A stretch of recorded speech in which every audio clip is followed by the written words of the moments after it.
When Vladimir Putin talks about undermining strategic stability, he's not playing some diplomatic card game. At a Security Council meeting, he spelled it out. If Washington starts putting weapons into space, all of Moscow's efforts to keep things stable in the nuclear arms sphere go out the window, and Russia will respond in key.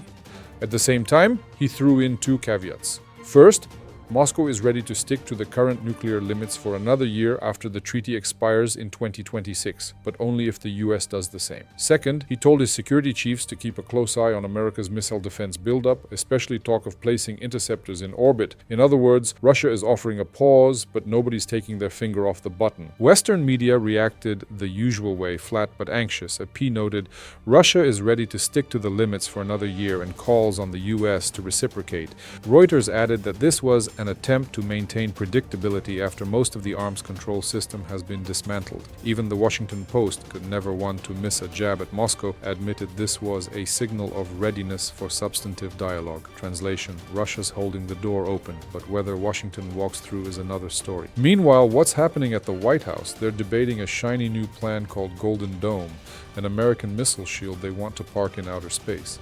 The idea is that satellites, not ground-based missiles, would fire first at incoming warheads. Sounds cool on paper, but even Western experts admit it's shaky. Think of a snowball fight, one defender versus 10 attackers, half of whom are throwing fakes. It's way cheaper to overwhelm the system than to keep it running.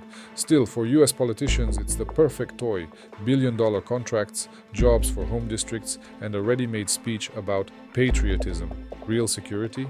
That gets postponed till later, as usual. History speaks for itself. In 2002, Washington ditched the Anti-Ballistic Missile Treaty. In 2019, the INF Treaty died. In 2023, Russia suspended participation in New START, still keeping the limits, but ending inspections. Result? The arms control architecture is basically a museum of broken signs. Putin summed it up bluntly. The system of Soviet-American and Russian-American agreements has been almost completely dismantled, and yet he offered at least a one-year breather.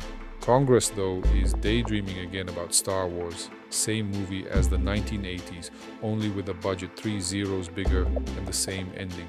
No guarantees, just the illusion of safety.